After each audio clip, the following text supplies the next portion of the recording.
Apa itu topologi jaringan? Itulah yang akan kita bicarakan di video ini. Sekarang, topologi adalah tata letak bagaimana jaringan berkomunikasi dengan perangkat yang berbeda. Dan ada beberapa kategori topologi yang berbeda. Ada kabel dan nirkabel.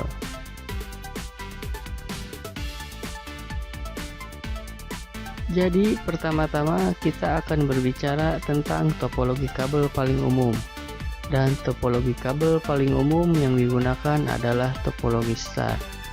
Sekarang dalam topologi star, semua komputer terhubung ke titik kabel pusat, bisa berupa hub atau switch. Semua data di jaringan star melewati titik pusat sebelum melanjutkan ke tujuannya. Sekarang salah satu manfaat utama topologi ini yaitu jika salah satu komputer gagal atau ada kabel putus, komputer lain tidak akan terpengaruh. Karena setiap komputer memiliki koneksi kabel sendiri. Namun selain keuntungan, ada juga kelemahan pada topologi star. Jika hub pusat atau switch mengalami kegagalan, maka semua komputer di titik pusat itu akan terpengaruh, dan ini merupakan kegagalan satu titik. Jika ini terjadi, maka seluruh jaringan akan mati. Tipe topologi lain disebut ring. Topologi ring adalah jenis konfigurasi jaringan di mana setiap komputer terhubung satu sama lain dalam bentuk lingkaran atau cincin. Jadi setiap komputer di cincin ini tepatnya memiliki dua tetangga untuk keperluan komunikasi. Setiap paket data dikirim di sekitar ring sampai mencapai tujuan akhir. Sekarang, topologi semacam ini sudah sangat tua dan jarang digunakan saat ini. Sekarang, keuntungan dari topologi ring adalah mudah untuk menginstal dan mudah untuk memecahkan masalah. Namun, kelemahan dari topologi ini adalah jika hanya satu komputer yang mati atau jika ada kerusakan pada kabel, maka semua aliran data akan terganggu.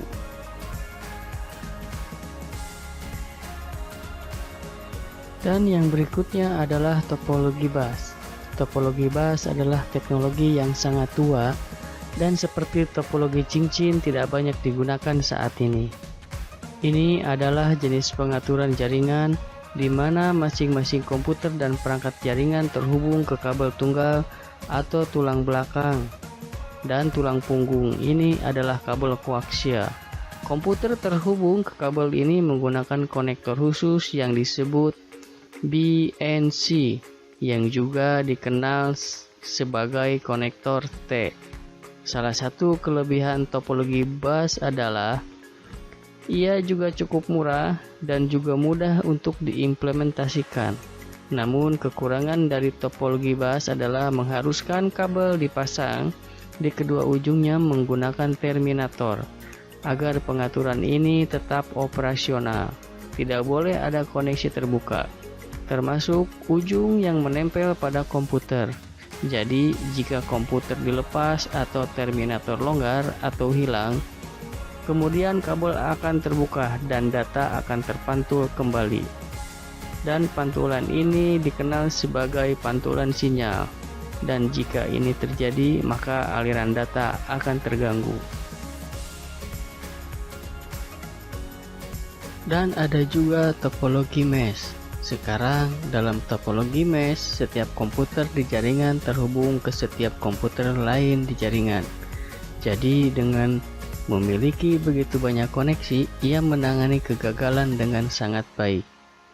Dalam ilustrasi ini ada 4 komputer dengan 3 koneksi di setiap komputer yang membuat total 12 koneksi untuk jaringan ini.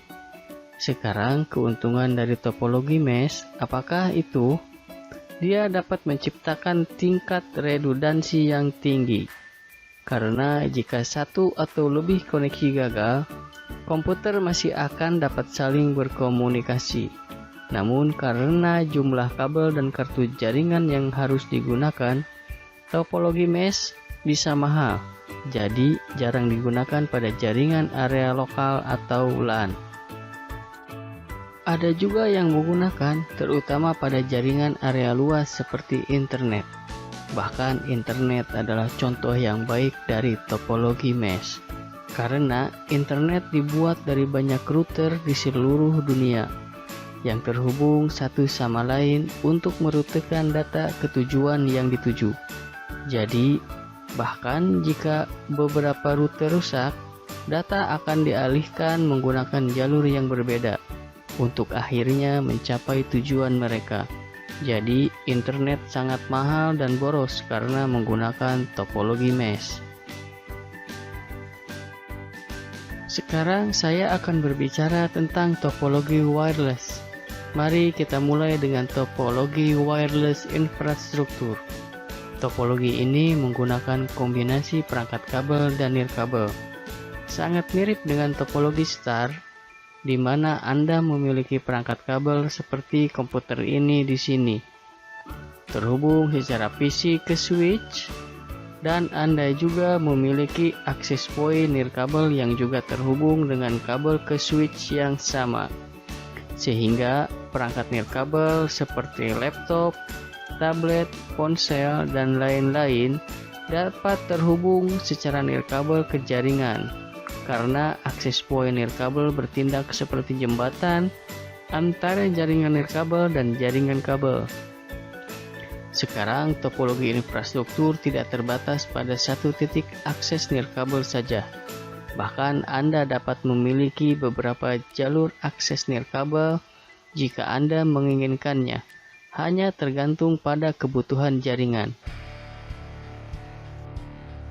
Dan topologi wireless atau nirkabel berikutnya adalah ad hoc. Ad hoc adalah topologi nirkabel yang sangat sederhana karena tidak mengandalkan infrastruktur apapun seperti kabel, router, server, atau access point nirkabel.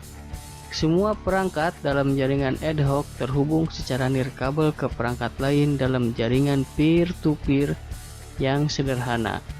Perangkat langsung terhubung satu sama lain tanpa menggunakan perangkat terpusat, seperti router, wifi, atau access point. Dan karena mereka langsung mengakses satu sama lain tanpa server atau router, setiap perangkat bertanggung jawab atas keamanan dan izinnya sendiri.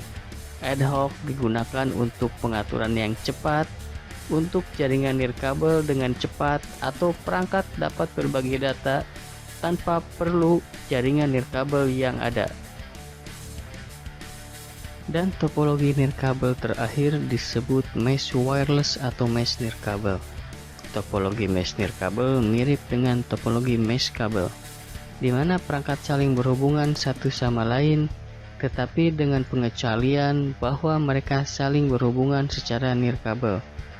Jadi, misalnya katakanlah Anda ingin menggunakan beberapa akses point nirkabel. Semua melewati gedung sehingga perangkat nirkabel yang berada di area yang berbeda dapat mengakses internet. Jadi biasanya Anda akan memiliki modem yang membawa internet ke dalam gedung, dan kemudian Anda juga akan memiliki switch yang terhubung ke modem, dan kemudian Anda akan menghubungkan setiap akses point nirkabel dengan kabel ke switch. Jadi dengan melakukan dengan cara ini membutuhkan kabel ekstra dan juga akan membutuhkan waktu ekstra untuk memasang kabel ke seluruh bangunan. Jadi ini lebih mahal dan lebih memakan waktu. Sekarang topologi mesh nirkabel akan mirip dengan pengaturan awal, tetapi tanpa perlu kabel tambahan.